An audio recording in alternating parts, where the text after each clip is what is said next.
what does the road ahead really look like as far as higher education in India is concerned? As we keep talking about the demographic dividend of having a country with the largest number of youngsters in the world very, very soon. But how really are we going to capitalize on all of that, especially as far as education is concerned?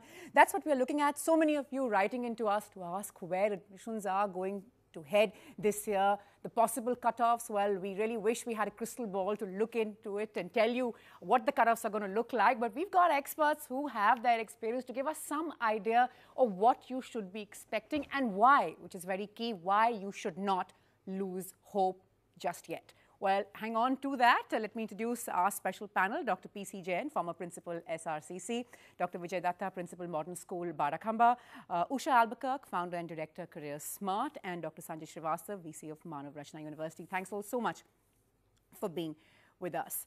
Usha, I'd like to start by asking you, in your experience, and you've sort of been looking at admissions, courses, results for so many years now, and many would say that things are really getting worse, or the anxiety, the panic is just really deeply entrenched now, whether it's the families, the parents, the student itself, and so on and so forth. Is there a feeling that we just seem to be letting down our students over and over again? Yes, I think so. Because this problem is multidimensional, and one really would spend hours discussing it. But basically, the problem is not enough college seats for the number of students that want to get in. And the ones that are available, really the only ones students access are the top institutes. Other than that, most of them are really not of much value for the students. So when you're looking at such small numbers, it's not surprising that it's the institutions that have to keep raising the bar to take the students, and therefore the cutoffs keep rising. I'll take that to Dr. Jain now. As one of the top institutions, you were involved one of the country's top most reputed institutions, SRCC. Cutoffs there, just like we've seen for so many top colleges, and Delhi University in particular, really soaring year after year. So if I were to ask you in your personal opinion, if the 100% cutoff or a student with 100% really speaks for his or her merit, is marks all that matters, sir? I think whatever criteria we decide, if the student performing according to that, you can't challenge those students. Meaning by, in case if we are setting the wrong parameters of judging the performance of a student, so naturally what is the fault of a student? Over a period of time, 60, 70 years, our education is totally centralized. Okay, like nowadays you must be noticing that even there is a model syllabi for prepared by the UGC for all the colleges across the country. What is this? It means few people will decide and rest of the country will take care of. Once you will decide the common syllabus, meaning by college question paper, common question paper, and you will evaluate in the common way. So getting 100% marks is not a big thing. But if I were to ask you, sir, if it was in your hand, how would you judge a student's merit? How would you evaluate a student who came to you for admission, ideally, in an ideal world? We all talks from morning to evening. It's a professional hazard sometimes. That the entire examination system is based on reproducing, not on the basis of understanding of the knowledge, not application part, and therefore neither we have prepared our teachers for that, and nor we have asked for that. So ultimately what happens? The question paper is set in such a manner which is easy to evaluate. Even a day is coming when computer will assess the evaluation, not even the teacher is involved. Dr. Datta, how do you respond to all of that? We heard say talk about the liberal marking, points that Dr. Jain has raised about the schooling system. We'll get into the quality of teachers and teaching across the country, both in schools and colleges a little later. But how do you address these concerns? Well, we always have been criticizing the education, but not have been taking the corrective measures. True. If I may speak for CBSE for a while, they have made an attempt this time. The kind of questions that were there were application based.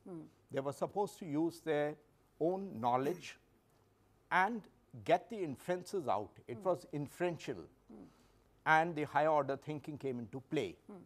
But I thought the principals got butterflies in their stomachs when they saw this kind of change, and we went on defensive all of a sudden. Just, if I just may interrupt you, sir, there, where does that come from? It comes from a fear of sort of one school worrying about results and sort of not matching up to, absolutely. You know, 98% of our students got 95 and above. Those kind of figures that are thrown at us. Yes, that of course will happen. The cutoffs are likely to drop, though marginally, because we have also the state boards, we also have the ICSC. So it won't matter in a big way, and the moderation, of course, is in place. It's going to come in after the teachers. Also, not totally incorrect while they have protested, because this change has been all of a sudden. Had it been gradual, students, teachers would have better prepared themselves. Dr. Srivastava, there are so many private universities now who've sort of added really to the plethora of universities and educational institutions that we have. How do you see universities like yourself as players in this system, where every university, every institution obviously wants the best? And that is determined, unfortunately, by these marks, which are 95. Last year, we had students with 95% saying that they are not getting through anywhere. Experience is a bad teacher. It gives the test first and learning afterwards. We need to relook at our complete evaluation paradigm, and we have to move from output to an outcome-oriented culture. Because employers are not coming to hire institution, they are coming to hire individuals. Now, all those who got 100+%, I would say, got some of the best colleges of the Delhi University and around. At the end of 3 years, where they have reached. At the end of 5 years, 10 years down the line, what they have achieved. And we need to relook the way we teach to our students. And in the process, especially in class 12th, we are inculcating more a sense of anticipated anxiety rather than the real anxiety. Real anxiety is always healthy and anticipated is always bad. As a private institution, as a private university, we believe in grooming our students in totality. And our approach is always to give them best of the West and best of the East and prepare them in totality. And that isn't the case, Dr. Jain, in many other places, right? You just need to come waving that 98% and then you're sort of almost assured in many places. Usha making the point earlier, you can see how many of these students were doing so well very often, unfortunately not able to string two sentences together. If you look my own alumni of SRCC over a period of 80 or 90 years, I'm proud of them. I collected, undoubtedly. I collected more than 70 crore from my alumni over a period of 9 years as a principal of the college. They are on a very high positions. Absolutely. I mean, so how can we say that they are not competent, they are not properly educated? The problem is I'm not asking you, sir, just a quick clarification. I'm not asking you just to speak on behalf of SRCC, which of course being like really getting the cream of the cream and really being absolutely coveted and top end. But for more institutions in that bracket and even those who don't really measure up to those standards. Ultimately, the country has to value the talent, you know. Because without talent, we cannot survive. We can't be a #1 country in the world or something like this. And everybody can't be of that type. Of course. Everyone could be given a space, an opportunity. Every student is given 12 years to come up to the expectations. Parents, why parents are unnecessarily agitated now? They have been given 12 years completely. And they know the system. And they know what will be the mechanism of getting admission in the higher education of this country, whatever good or bad it is. So I think since they are not preparing well, and therefore there is a reason of anxiety. The question is also not why every student should not make it to SRCC. It's that why shouldn't every student find the right fit for him or her? Why shouldn't there be something for someone? 60% is also a reality. Why should that person not get a space There should be anywhere? other criteria other than marks. Which should be what, Usha, if you were to There are a whole lot of things. Your personality, your ability to interact with others, your social skills, your communication skills, your desire for learning, your aspirational levels. There's so many things that need to be assessed, which in most other developed countries, they assess by means of different. They have a test, but they also have an essay that you write, an interview that you go through. And, you know, all of those are marked. While we are in this rat race and assembly line production to create 95%ers and so on and so forth, do you see this happening? We miss out on the qualitative evaluation. And just picking out of what Professor was just talking about SRCC, I would like to make a little statement here. Any views that I'm giving here are my personal, I mean, not of the institution that I head. Now we're looking forward to them even more. Yes, so one can be more candid that way, you would appreciate. So what I was saying is, there should be the qualitative evaluation when a child goes to the colleges, not just the quantitative.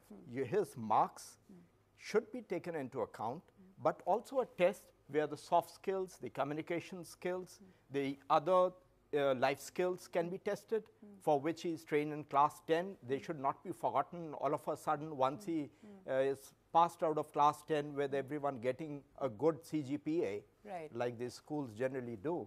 So, if that's my view, of course, I said. We are public funded colleges or schools, government college, schools, something like this. You are accountable to the whole world in 10 rupees, isn't it? You have to be little objective. You have to produce your papers even in the court of law. If you are taking the qualitative assessment, anybody can question your integrity. And the funding agency can question you. Then how you will answer? Therefore, I am telling you. You're saying it's not really, it's open to. Absolutely. Sort of, it's more, they don't allow us maybe to more flexible have or whatever. Interview of a student. How there can will always be take? thoughts of some vested interest or some quota or something like that will come in. What I personally feel, if we doubt ourselves, then we can't get anywhere. I want to look at that in just a bit. I want to look at that in just a bit. I'm slipping into a quick break, back with lots more, including some of the questions that some of you have sent in. We're going to try and see if the panel can respond to those as well. Back after this quick break.